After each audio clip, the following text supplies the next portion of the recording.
지금 2주가 넘도록 그 세월호 침몰 사건 때문에 대한민국 전체가 애도의 분위기입니다. 세계 각국에서도 애도의 물결이 이어지고 있죠.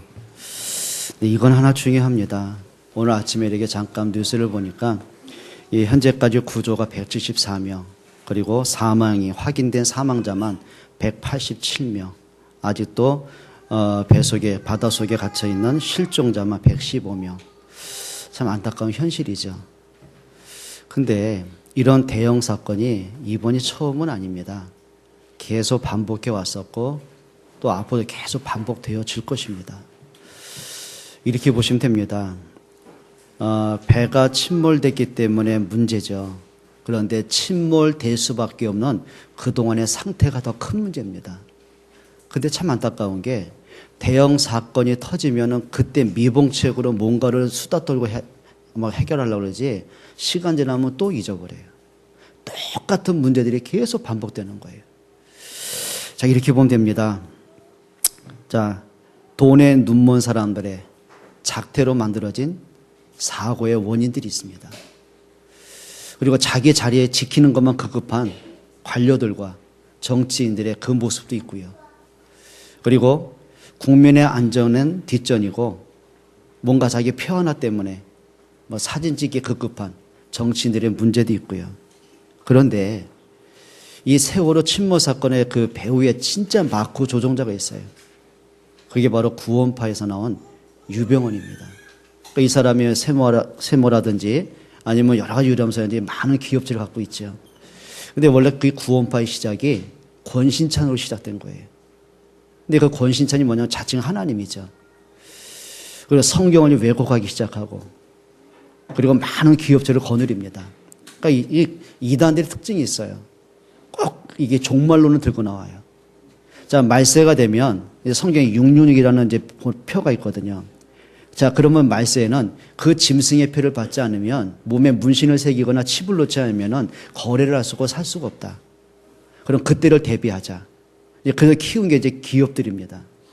그럼 당신들이 그때 종말 때 먹고 살려면, 안전을 지키려면 당신들이 우리 구원파에 속한 기업을 키워야 된다. 그래서 헌금을 착취하기 시작한 거예요.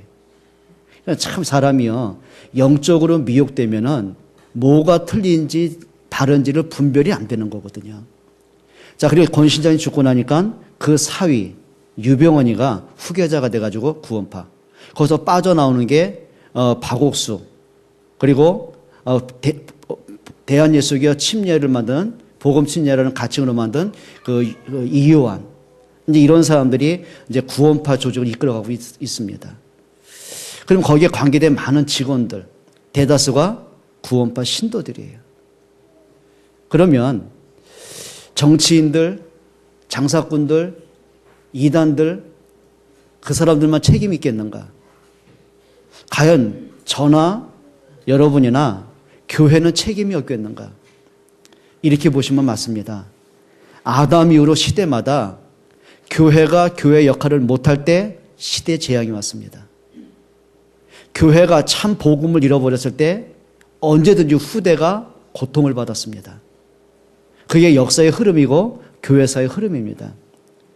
제가 이번 사건을 이렇게 쭉 지켜보면서 정말 내가 나라를 위해서 그리고 이 땅에 진짜 우리 후대들에서 얼만큼 기도했던가 많은 회개가 되더라고요.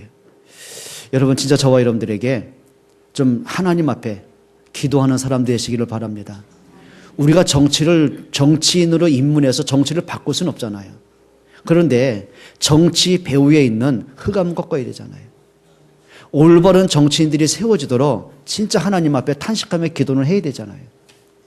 그러면 기도하면 흑암이 꺾인단 말이냐? 하나님이 없다면 기도는 연불에 불과하겠죠.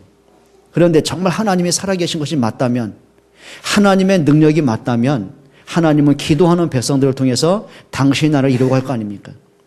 저와 여러분들이 큰 기업을 이룰 수는 없잖아요. 그런데 진짜 이 땅에 복음 가진 사람이 바른 기업을 이끌어갈 수 있도록 우리 후대 가운데 준비된 아이들이 있잖아요. 그들에게 우리가 배경이 되고 발판이 돼가면서 우리가 좀 미래를 준비할 수 있는 영적인 눈이 열려야 되지 않겠습니까?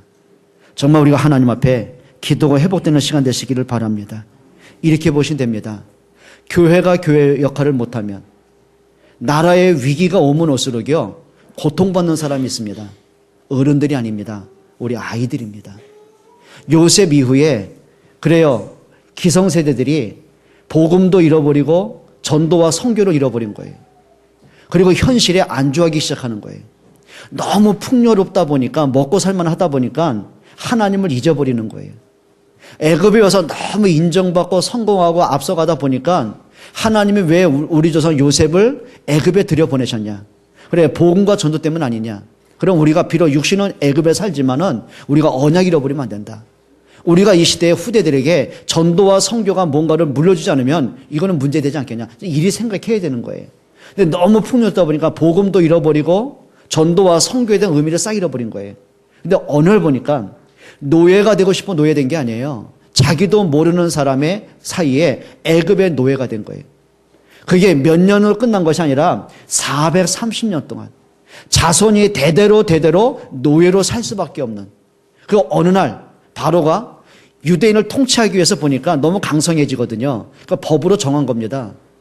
이스라엘 사람들 가운데 여자아이가 태어나면 살려두고 남자아이가 태어나면 무조건 죽여버려라. 그게 법이었어요. 그 법을 어기면 그 가족이 몰살을 당하는 거예요. 여러분 어른들이요. 복음 잃어버리고 전도와 선교에 대한 의미를 잃어버리면 영적 고난을 누가 당해요? 후대들이 당하는 거예요.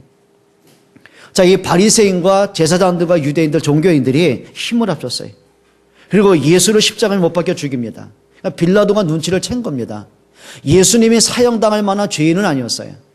다만 저 유대인과 바리새인들이 자기들의 이기심과 자기들의 권리와 자기들의 기득권을 가지고 예수님을 시기해서 죽이려고 하는 거 아는 거예요.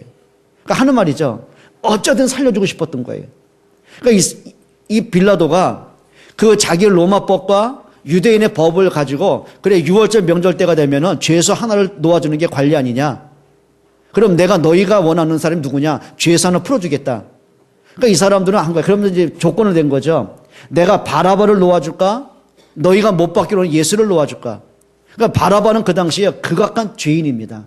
살인범이죠. 방화범이죠. 강간범이죠. 사회를 혼란 속에 빠뜨렸고 모든 사람을 두려움에 빠뜨린 죄수란 말이에요. 그럼 아무리 저 사람이 예수를 미워해도 그렇지 자기들이 가장 두려웠던 존재인 바라바를 놓아달라고 할 일 없잖아요. 그런데 빌라도의 생각이 어긋난 거예요. 이 유대인들이 충동질하기 시작하는 겁니다. 저 예수를 십자가에 못 박으라고. 그러니까 이제 총독 빌라도가 어쩔 수 없잖아요. 그러니까 자기 손을 씻습니다. 너희가 십자가에 못 박는 예수를 죽이는 것은 나의 죄와는 무관하다. 이 죄를 너희가 받아라. 그럼 그 말이 얼마나 무서운 말입니까? 그때 유대인들이 뭐라고 한지 아십니까? 그 예수의 핏값을, 그 죄값을 우리와 우리 자손들에게 돌려라. 그리고 예수를 죽인 거예요. 자, 그리고 나서는요, AD 70년경에 로마의 티토 장군이 대대적인 침공을 하는 거예요.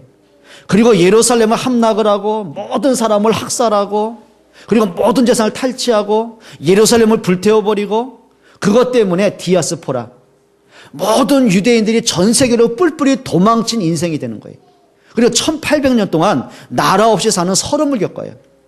급기야는 히틀러에 의해서 600만의 유대인들이 학살을 당하는 거예요. 여러분 이게 역사거든요. 그러면 이렇게 보시면 됩니다. 현실적으로 봐도 그렇잖아요.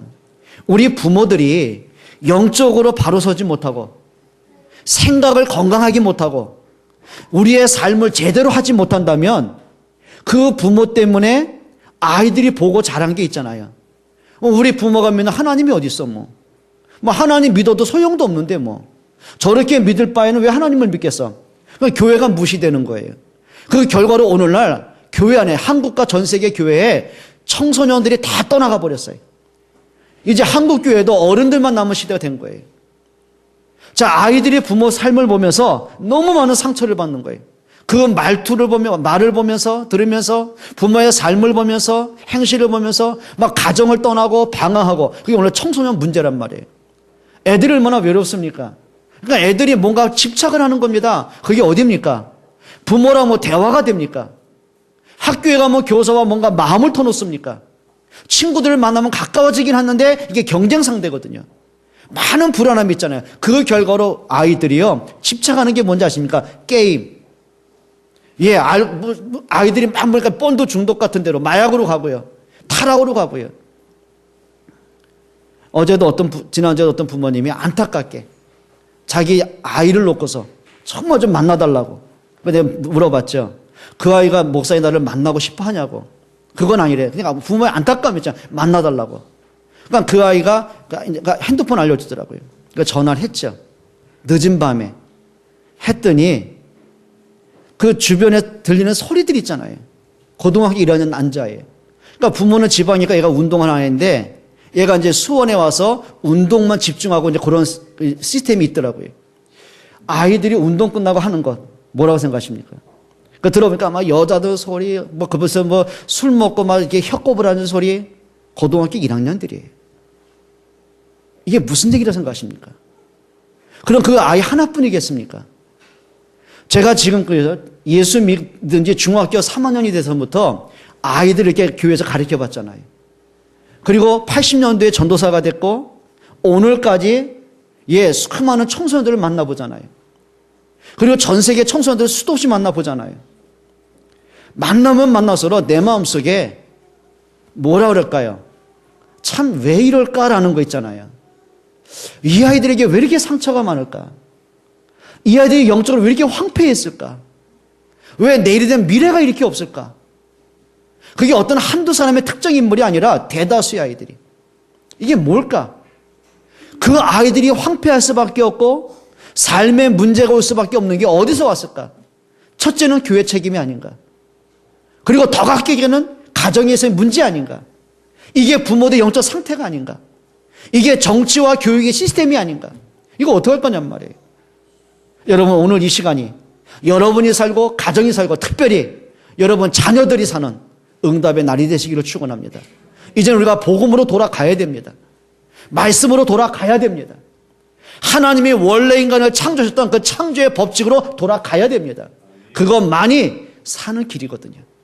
오늘 우리가 말씀을 좀 나눕니다. 그 한 사람이, 진짜 한 사람이 필요해요. 저 청와대 속에, 국무위원들 속에, 저 해수부에 관계된 관계 직원 감독기관 속에 단 한 명이라도, 그 수장 중에 한 명이라도 정신 차리고 제대로 감독을 했다면, 제대로 자기 부하 직원들을 독려했더라면, 제대로 뭔가 관리를 시설을 바로 했더라면 사고가 났을까? 그런데 보니까 이게 다 유기적인 연결이 돼가지고 서로 짜고 먹는 식이라 이게. 어떡할 겁니까? 진짜 한 사람이 없는 거예요. 이렇게 보시면 되겠죠. 여러분, 소돔 고모라가 멸망당한 게 뭐라고 생각하십니까? 의인 10명이 없다. 착한 사람이 없었다는 게 아니에요. 그 시대를 보면서 진짜 복음으로 보고 하나님 앞에서 영적인 탄식할 수 있는 제대된 영적인 사람이 없다는 거거든요. 오늘 저와 여러분들이 가정을 살리고 교회와 우리 후대를 살리는 그 한 사람의 응답되시기를 축원합니다. 그 한 사람 누굴까요? 영적 흐름을 바꾸는 사람이 있어요. 영적 흐름을 바꾸는 사람. 그래요. 세월호가 침몰되기 전에 이미 침몰될 수밖에 없는 수많은 문제들이 있었단 말이에요. 그 흐름이 있었어요. 관계자들이 그냥 뇌물 하나에 선물 하나 받고 대충 검사하고, 심지어는요, 이게 구명 보트가 이게 펴지지가 않아가지고, 그 많은 보트 가운데, 구명 보트 가운데 단 하나밖에 펴지지 않은 거예요. 그것이 펼치지 못할 만큼 쇠사슬로 묶여 있는 거예요. 담당 직원조차도 그거를 펼 수 없을 정도로 뭔가 문제가 있는 거예요. 그럼 감독 안 했겠냔 말이에요. 하나입니다. 돈 받고 보니까 대충. 설마 사고가. 그게 뭐예요? 사고 날 수밖에 없는 영적 흐름들이 있는 거예요. 우리가 지금까지 40년을 살고 50년, 60년, 70년을 살아오셨잖아요. 내 인생은 왜 이러지? 어느 날 갑자기 인생이 그런 게 아니고, 어느 날 갑자기 자녀가 무너진 게 아니고, 어느 날 갑자기 가정에 문제가 온 게 아니라, 그렇게 될 수밖에 없는 오랜 시간의 영적 흐름이 있는 거예요. 그 흐름이 뭐냐면 조상 때부터 수백 년 동안 흘러온 것. 내가 태어나면서 가정에서 오랫동안 문제 있는 것, 그게 있는 거예요. 오늘 내게 있는 상처들, 내게 굳어진 인격들이 어느 날 갑자기 형성된 게 아니라 그 흐름이 있는 거예요. 이렇게 그 흐름을 바꿔줘야 되는 거예요. 그래야 재앙은 이길 수가 있잖아요. 어떤 흐름입니까? 오늘 하나님이 모세를 부르십니다. 그리고 하나님의 탄식을 전달하십니다. 모세야, 내 백성의 탄식을 내가 들었다. 내 백성의 고통을 보았다. 430년 동안 노예로 살고 언약을 잃어버리고 아침에 눈을 뜨며 신음소리에 눈을 뜨고 저녁에 잠든 신음소리에 잠을 자고 소망을 잃어버린 백성들, 그것도 후대가 계속 망하는 그 고통을 내가 봤다. 네가 내 백성을 건져내라. 그게 하나님의 탄식이에요. 여러분, 이렇게 하셔야 됩니다. 잃어버린 언약을 회복하는 그한 사람이 되시기를 축원합니다. 그러면 이스라엘 사람들이 언약이 몰랐단 말입니까? 하나님의 요셉을 통해서 애굽을 살렸어요. 그 시대와 세계를 살리셨어요. 요셉이 뛰어난 재력가가 되기 때문이 아니에요. 특별한 인물이 아니었어요. 요셉은 한 가지가 분명했어요. 하나님이 누군가를 알았어요. 언약이 뭔가를 알았어요. 비록 노예로 팔려왔지만은 노예로 팔려온 그 자체를 본 게 아니에요. 하나님이 나를 왜 애굽에 들여보내셨을까? 진짜 영적인 눈을 갖고 보니까 그냥 실패자로 온 게 아니었어요. 하나님이 복음 때문에, 전도와 선교 때문에 나를 파송하셨다, 이거 한 거예요. 그게 하나님이 원하시는 거였어요. 자, 그러니 하나님이 요셉을 쓰시지 않겠습니까? 하나님이 요셉을 축복 안 하시겠습니까? 그 노예를 단순하게 성공자가 된 게 아니에요. 그 시대를 살릴 수 있는 위치로 올라가게 하는 거예요. 그게 서밋의 축복이었어요. 자, 총리로 올라가 보니까 열방의 왕들을 상대할 수가 있잖아요. 열방의 정치인들 모든 사람을 상대할 수 있잖아요. 하나님은 요셉을 통해서 그 시대의 흐름을 바꿔가시는 거예요.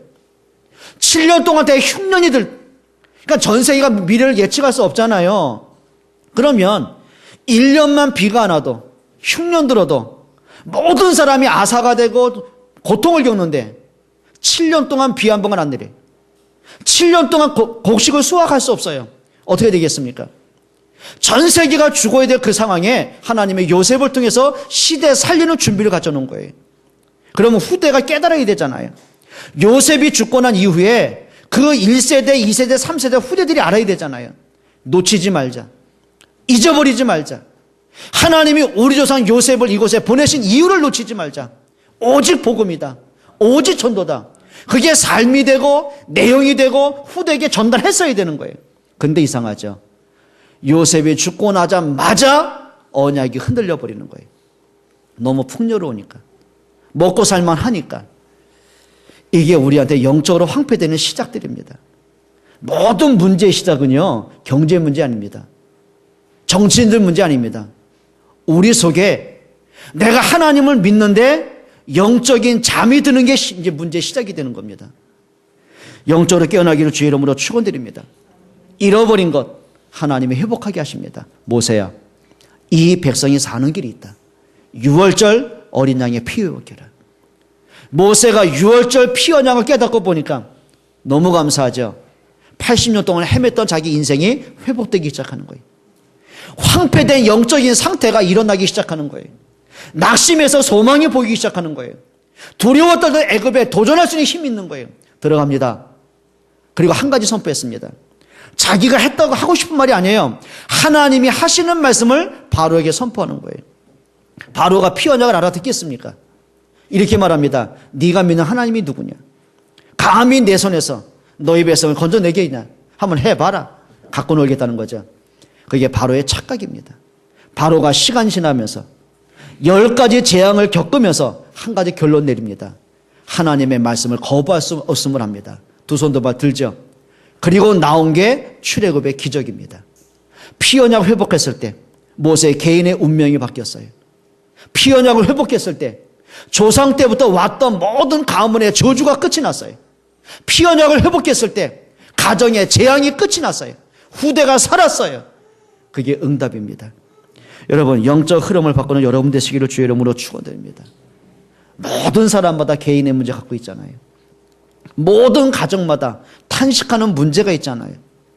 모든 부모들마다 자녀 때문에 가슴 졸이는 문제들이 있잖아요. 노심초사하는 문제 있잖아요. 모든 부부마다 갈등과 아픔을 다 겪고 있잖아요.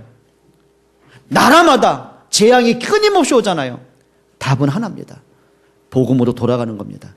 말씀으로 돌아가는 겁니다. 여러분 정말 부탁합니다. 종교가 아니라 복음으로 회복하는 시간 되시기를 축원합니다. 영적 흐름을 바꾸는 한 사람. 모세 한 사람을 통해서 430년 동안 이었던 저주가 끝이 났어요. 탄식이 끝이 났어요. 절망이 끝이 났어요. 그리고 가나안을 향해 들어가는 승리의 걸음이 되어지는 것이죠. 여러분 진짜 그 한 사람이 되시기를 축원합니다. 두 번째입니다. 영적 분위기를 바꾸는 그 한 사람이 되시기 바랍니다. 정말 안타까우더라고요. 그래요. 이스라엘 백성이 애굽에서 나왔으면 봤잖아요. 그 피 언약을 봤잖아요.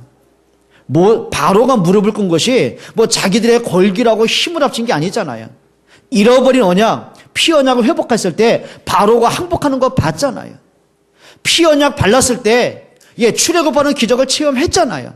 그러면 다시는 곁길로 가면 안 돼요. 평생을 진짜 언약 따라가야 돼요. 다시는 언약 놓치면 안 돼요. 근데 웬일입니까? 문제 올 때마다 언약을 놓쳐요. 우리 그럴 때 있잖아요. 진짜 하나님 은혜야. 너무 감사해. 내가 어쩌다 이 복음 속에 있었을까? 너무너무 우리가 감사하다가도 그거 이상합니다. 문제 하나 딱 터지면은요, 그 감사한 믿음, 희망을 싹 잃어버립니다. 문제에 이제 잡히는 거예요. 생각에 잡히는 거예요. 그러니까 온갖 불신앙과 온갖 갈등과 원망과 불평과 어디까지 갑니까? 하나님이 있으면 이럴 수가 있을까? 여기까지 가버리는 거예요. 찾아내셔야 됩니다.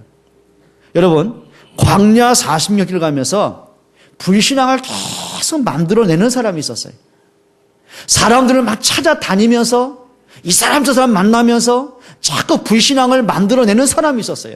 그 대표가 고라입니다. 근데 이상합니다. 그 고라를 추종하는 사람들이 300명의 무리가 있는 거예요.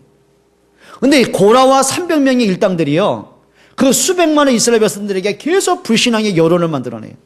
불신앙의 분위기를 계속 만들어내는 거예요. 그러면 누가 뭐라고 하더라도 봤잖아요. 복음의 능력을 봤잖아요. 하나님의 능력을 체험했잖아요. 그 은혜를 우리가 체험을 했잖아요. 그러면 틀린 말과 복음을 분별해야 되는 거예요. 사람들의 심리가 참 이상합니다. 잊어버려요. 사람들이 하는 여론 하나, 무슨 말 하나 듣잖아요. 어느 순간 말씀을 자꾸 잃어버려요. 여러분, 사람이 오랜 세월을 예수 믿고 오랜 시간 말씀 들어도요, 불신앙하는 건 딱 한순간입니다. 그거 왜 그렇습니까? 그게 우리의 영적 상태라고 보시면 됩니다. 광야 40년이 가면서 계속 문제를 만드는 사람이 있어요. 오늘 12절 한번 읽어보겠습니다. 14장 12절입니다. 우리가 애굽에서 당신에게 이른 말이 이것이 아니냐? 이르기를 우리를 내버려 두라. 우리가 애굽 사람을 섬길 것이라 하지 아니하더냐? 애굽 사람을 섬기는 것이 광야에서 죽는 것보다 낫겠노라. 그거 참 이상하죠. 출애굽하고 나서 애굽에서 나오고 나서 제일 먼저 부딪힌 게 홍해 문제란 말이에요. 홍해가 딱 붙이니까 어떻게 돼요? 출애굽의 기적을 잃어버립니다. 언약을 또 잃어버립니다. 이렇게 보시면 됩니다. 모세가 시내산에 하나님의 말씀을 받으러 올라가잖아요. 40일 동안 금식을 하는 거예요. 그러니까 사람들이 광야에서 40년 동안 기다리니까 이제 초조해지는 거예요. 자, 그 틈을 이제 이용해서 고라가 일어납니다. 모세가 40일 동안 안 내려왔다. 이거는 무슨 모세가 죽은 거 아니냐? 모세가 이제는 우리의 지도자가 끝이 난 것이다. 자, 이제는 우리가 하나님을 만들어야 된다. 그리고 이제 선포를 하죠. 너희에게 있는 모든 금은 패부를 가져와라. 그리고 금을 녹여서 금 송아지를 만듭니다. 그리고 하는 말입니다. 이 금송아지가 우리를 애굽에서 인도하는 하나님이시다. 그래서 사람들이요, 분별해야 되잖아요. 그 말 한마디에 모든 사람이 움직이기 시작하는 거예요. 갖고 있던 그렇게 애지중지했던 재산을 털어내기 시작하는 거예요. 그렇게 아꼈던 그 사람들이 이제는 금송아지를 보면서 하나님이라고 얘기하기 시작하는 거예요. 여러분, 그걸 주도했던 사람이 고라였거든요. 말합시다. 우리 옆에 분에게 인사하십시다. 복음 외에는 말하지 맙시다. 여러분, 그리 되시기를 부탁을 드립니다. 거기다가 또 이 사람들이요, 오늘 13절 14절 보세요. 그 틈에서 모세가 하는 말입니다. 뭐라고 한지 아십니까? 모세가 백성에게 이르되 너희는 두려워하지 말고 가만히 서서 여호와께서 오늘 너희를 위하여 행하시는 구원을 보라. 너희가 오늘 본 애굽 사람은 영원히 다시 보지 아니하리라. 여호와께서 너희를 위하여 싸우시리니 너희는 가만히 있을지니라. 모세가요, 옛날 같으면 이렇게 말할 수 있는 사람이 아니었어요. 모세 자신도 불신앙의 사람이었잖아요. 인생의 실패를 경험한 사람이었잖아요. 그랬던 모세가 피언약을 깨닫고 난 이후에 흔들릴 이유가 없어요. 그래서 정확히 말합니다. 가만히 있어라. 여호와께서 너를 어떻게 구원하신가 봐라. 여러분, 복음을 말할 수 있는 여러분 되시기를 축원합니다. 그래야 우리 주변에 자꾸 지쳐있고 힘들고 불신앙한 분들이 많잖아요. 그분을 살리는 길이 있습니다. 그분에게 정확한 복음을 말해주면 돼요. 그분이 영적으로 좀 힘을 얻을 수 있는 복음을 말할 수 있는 여러분 되시기를 축원합니다. 자, 그러면서 이 속에서 영적인 분위기를 바꿔가는 사람도 있었어요. 막 불신앙하는 분위기를 믿음의 분위기로 바꿔가는 사람이 있었어요. 수도 없는 원망의 말을 감사의 말로 바꿔가는 사람이 있습니다. 그게 바로 여호수아 갈렙입니다. 여호수아 갈렙의 특징이 한 가지 있습니다. 사람 앞에서가 아니에요. 하나님 앞에서의 믿음을 가진 사람이에요. 여론 따라 끌려가는 사람이 아니에요. 이 사람들은 하나님의 말씀 따라가는 사람이에요.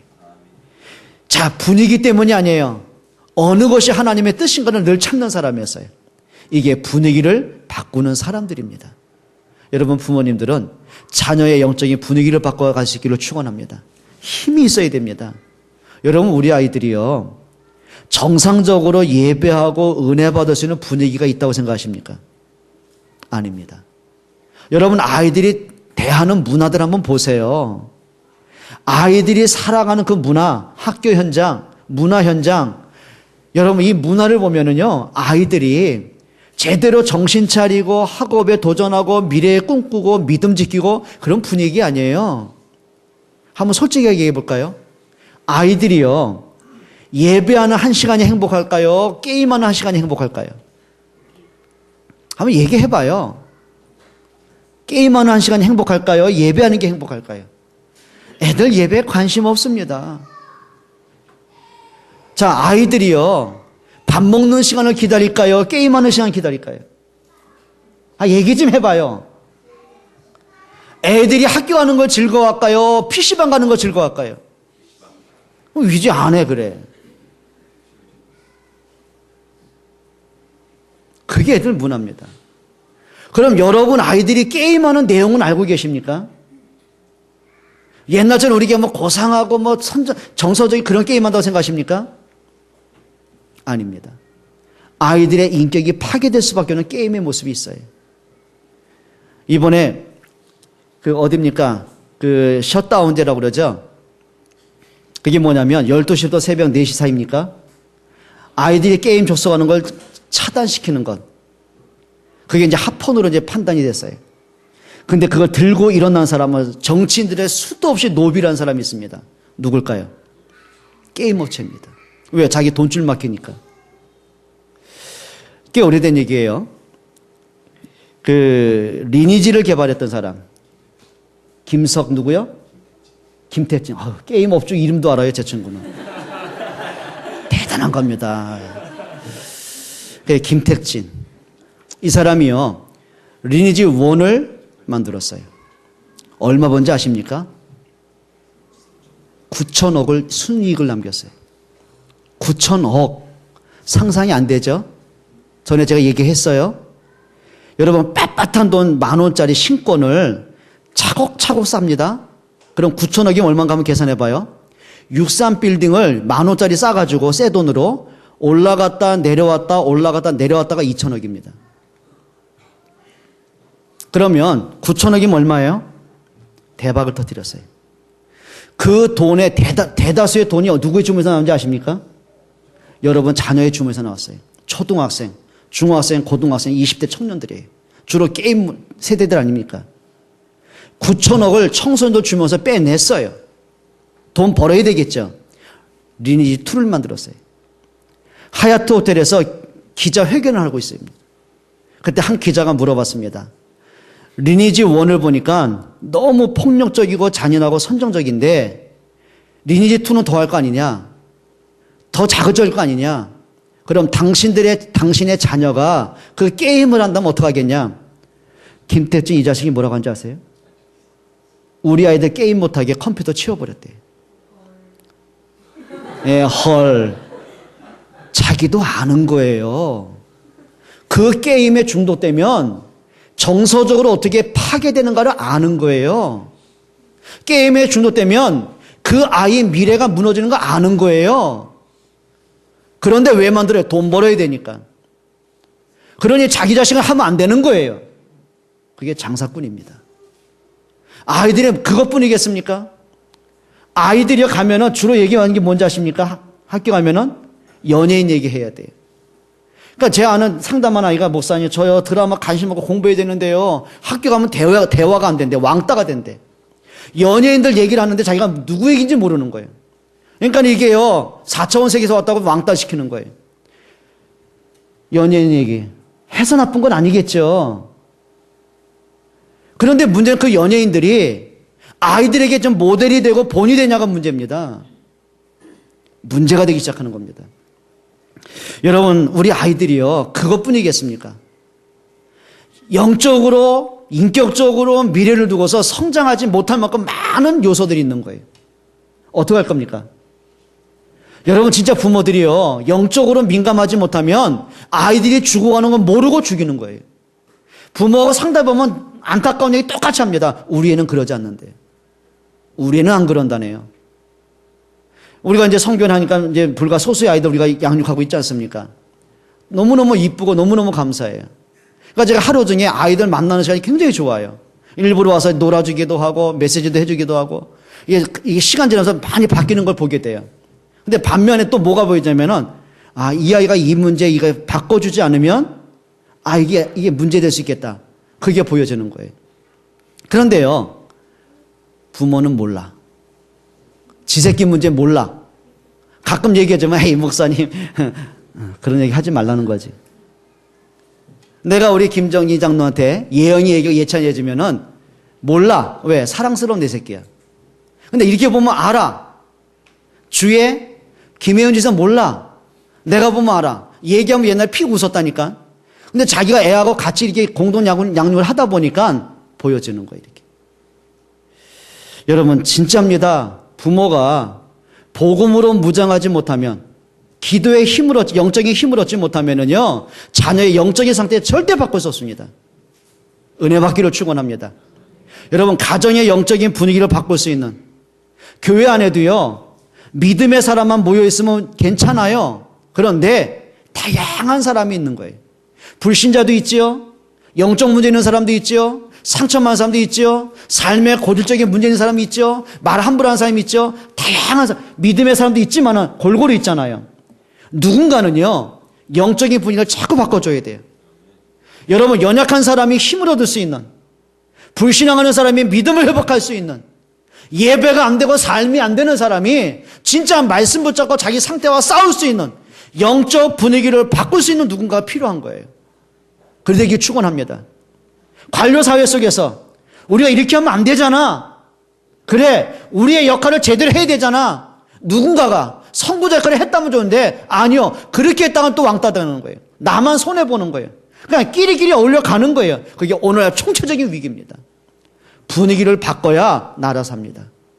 영적인 분위기 바꿔야 위기에서 건져낼 수 있습니다. 영적인 분위기 바꿔야 가정이 살고 우리 후대 살릴 수 있습니다. 여러분 영적인 분위기 바꿀 수 있기를 축원합니다. 분위기를 바꾸는 거 하나입니다. 생각 바르게 하는 겁니다. 여러분 정말입니다. 우리가 말 한마디 하더라도요 틀린 말은 안 하는 게 좋습니다. 부모들이요 영적인 분위기를 자녀들의 분위기 바꾸는 건 간단합니다. 말을 해야 될 말과 안 할 말을 분간하면 됩니다. 여러분 진짜입니다. 분별하는 지혜가 있기를 축원합니다. 그 결과로 온 게 있어요. 모세를 통해서 430년 동안 영적 흐름으로 무너진 것을 흐름을 바꿨어요. 잃어버린 언약 회복하기 시작했어요. 그리고 광야 40년길 가면서 불신앙의 분위기, 원망의 분위기, 틀린 분위기를 복음으로 이렇게 분위기를 바꿔가는 여호수아와 갈렙이 있어요. 그 세 사람을 통해서 하나님은 기적을 이루어가기 시작하는 거예요. 한 사람이면 됩니다. 여러분이 진짜 영적으로 세워지는 한 사람이면 됩니다. 여러분이 그 사람 되시길 축원합니다. 모세 한 명을 통해서 출애굽의 기적이 왔어요. 시대적인 문제가 끝이 났어요. 가문의 대대로 수백 년간 연결되어 저주가 끝이 났어요. 개인이 살고 가정이 살고 후대가 살고 나라가 살았어요. 자, 그리고 진짜 믿음의 사람 한 사람을 통해서 하나님은 홍해를 가르시는 기적이 나왔어요. 하나님의 응답받는 건 간단합니다. 하나님 앞에 서시면 됩니다. 믿음으로 하시기를 축원합니다. 광야 40년 길어가면서 전혀 부족함이 없을 정도로 하나님이 낮에는 구름 기둥으로 밤에는 불 기둥으로 만나를 통해서 반석에서 생수를 터뜨리면서 그들의 걸음을 인도하셨어요. 홍해가 있으면 가르시고 육지같이 건너게 하셨어요. 요단강을 가르시고 건너게 하셨어요. 반석에서 생수를 터뜨려 하셨어요. 아말렉 군대를 멸하셨어요. 가나안을 정복하게 하셨어요. 그리고 하나님의 말씀대로 응답의 걸음을 걷게 하시는 거예요. 여러분, 응답받는 사람 되시길 축원합니다. 간단합니다. 응답받는 그릇 준비하면 됩니다. 하세요. 잃어버린 언약 회복하세요. 내가 지금까지 들었던 예수 말고요, 진짜 그리스도를 확인하세요. 그래, 그리스도 한 번이면 충분하다. 그래요, 이스라엘 백성이 애굽에서 나오는데 피 언약 하나면 충분했어요. 홍수 멸망에서 방주 하나면 충분했어요. 그게 답입니다. 마찬가지겠죠. 그리스도 한 번이면 충분합니다. 그리스도 안에 하나님이 모든 거 감춰 놓으셨습니다. 그리스도가 전부라는 사실 깨닫기를 축원합니다. 여러분, 복음의 사람이 되셨으면 좋겠어요. 교회를, 복음의 교회를 자꾸 만들어 갔으면 좋겠어요. 여러분을 만나는 모든 사람들이 복음이면 되는구나, 좀 은혜 속으로 인도해 가셨으면 좋겠어요. 그게 축복의 사람들입니다. 옆에 분에게 인사하십시다. 당신이 그 사람이십니다. 기도하겠습니다. 하나님께 감사를 드립니다. 하나님, 진짜 복음을 가진 그 한 사람, 기도의 힘을 가진 그 한 사람, 영적인 흐름을 바꾸고 영적인 분위기를 만들어간 그 한 사람이 되기를 원합니다.